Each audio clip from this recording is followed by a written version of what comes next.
யோகிராம் சுரத்குமார், ஜெயகுரு ராயா. கடவுள் மட்டுமே பாகம் 1. நாம் பார்த்து கொண்டிருப்பது நதிக்கரையோரமாய். 1918 முதல் 1947 வரை பாகத்தில் நேற்றைய தொடர்ச்சி இன்று பார்க்கலாம். கங்கையின் படித்துறைகளில் தினம் தினம் இறந்த உடல்கள் தீயூட்டப்பட்டு கங்கையின் அஸ்தி கரைக்கப்படுவதையும் அவர் கண்டார். முதல் முறையாக தனியாக காசிக்கு சென்றபோதோ அல்லது அதற்கு அடுத்த முறை போனபோதோ ராம் சுரத்குமார் காசியிலிருந்து வடகிழக்கே 10 கிலோமீட்டர் தொலைவில் இருக்கும் சாரநாத்திற்கு நடந்தே போனார். மான் பூங்கா என்று முன்பு அறியப்பட்ட இந்த கிராமத்தில்தான் புத்தர் அவர் ஞானம் பெற்ற பின்னர் வந்தார். காசியின் ஆலயம் அளித்த சுதந்திர உணர்வை இளைஞனான ராம் சுரத்குமார் மீண்டும் இங்கு அனுபவித்தார். அவர் ஒருவேளை 34 மீட்டர் உயரமுள்ள தமேக் ஸ்தூபியின் நிழலில் நின்றிருந்திருக்கலாம். இங்குதான் புத்தர் தனது முதல் போதனையை ஆரம்பித்தார். அசோக மன்னனை புத்த மதத்திற்கு மாற்றிய பிரதான சந்நிதியில் ராம் சுரத்குமார் தியானம் செய்திருக்கலாம். எப்படி இருந்தாலும் ராம் சுரத்குமாரிடம் இவை ஏற்படுத்திய தாக்கங்கள் மிகவும் வலுவானவை. இத்தகைய சுதந்திரம் மற்றும் விடுதலைக்கும் உண்மைக்குமான அவரது ஏக்கம் ஆழமானது என்று சொல்ல முடியும். காசியில் அவருக்கு ஞான ஒளி ஏற்பட்ட பிறகு சில வருடங்கள் பற்றிய எந்த குறிப்புகளும் இல்லை. 1947 ராம் சுரத்குமார் தனது ஆன்மீக தேடலை தேட ஆரம்பித்தது வரை எதுவும் நமக்கு தெரியாது. இது மாதிரிதான் மகான்களின் வாழ்க்கையில் சில ஆண்டுகள் பற்றி எந்த குறிப்புகளும் காணப்படாது. இந்த மாதிரியான சமயங்கள் குறித்து கதைகள் உலவுவது சர்வசாதாரணம்.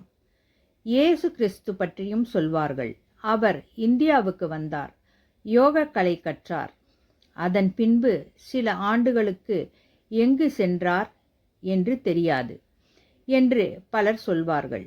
இயேசு கிறிஸ்து குழந்தை பிராயத்தில் புனித ஸ்தலமான ஜெருசலம் சென்றார் என்று தகவல் பதிவாகியுள்ளது.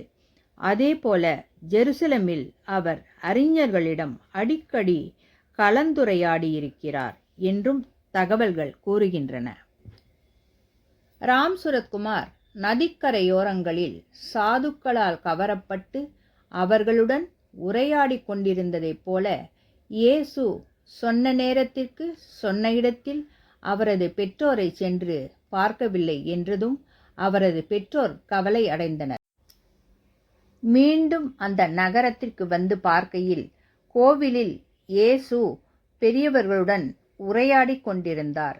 தனது தாய் தன்னை பற்றி கவலைப்பட்டது குறித்து அவருக்கு மிகவும் ஆச்சரியம். எதற்காக என்னை தேடுகிறீர்கள் என்று சற்று கடுமையாகவே கேட்டார். எனது தந்தையின் பணியில் இருக்கிறேன் என்று உங்களுக்கு தெரியாதா என்றார்.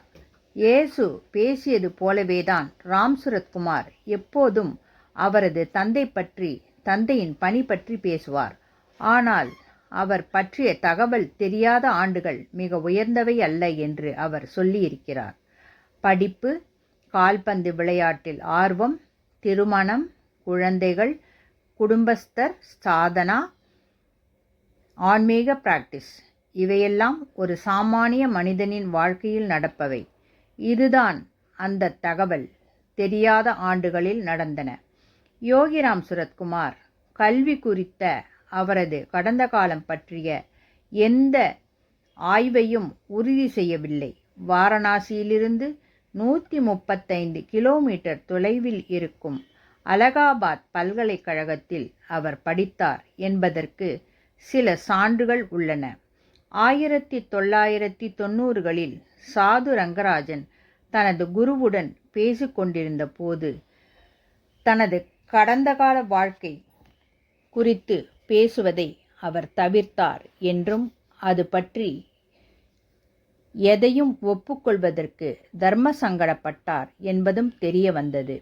ஒரு நாள் சாது ரங்கராஜன் யோகிராம் சுரத்குமாருடனும் மா தேவகியுடனும் அமர்ந்திருந்த போது உங்களை பற்றி சில தகவல்கள் எனக்கு கிடைத்திருக்கின்றன என்று சொன்னார்.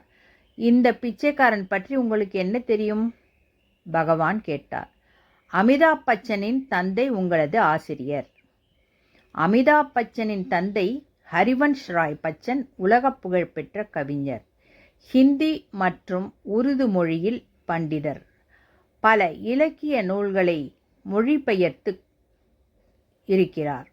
அவரது த டேவன் என்கிற பக்தி கவிதை வெளியான போது அவர் புகழின் உச்சத்திற்கு சென்றார். இந்தியாவின் பெரிய எழுத்தாளர்களில் ஒருவராக அறியப்பட்டவர். சர்வதேச முக்கியத்துவம் பெற்றவர். 2003 ஜனவரியில் அவரது 96வது வயதில் அவர் இறந்தபோது அவரது இறுதிச் சடங்கை BBC ஒளிபரப்பியது. ஷேக்ஸ்பியரின் துன்பவியல் நாடகங்களை அவர் ஹிந்தி மொழியில் மொழிபெயர்த்திருக்கிறார்.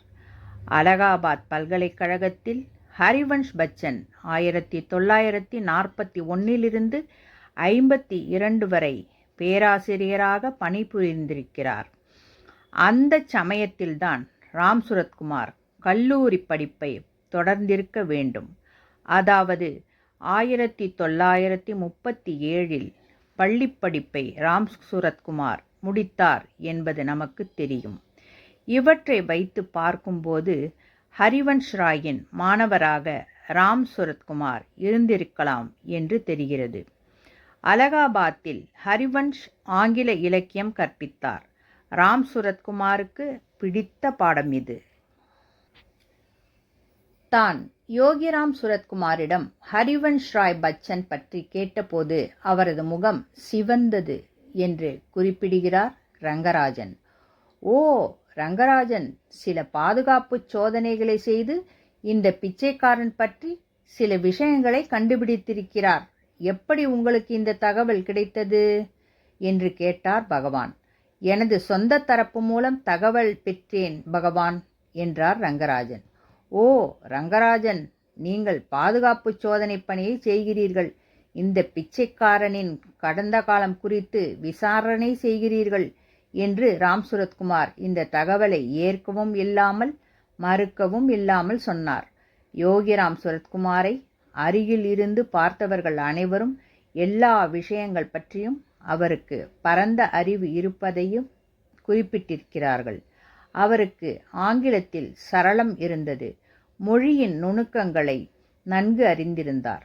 ஆங்கில இலக்கியத்தில் அவருக்கு பாண்டித்யம் இருந்தது.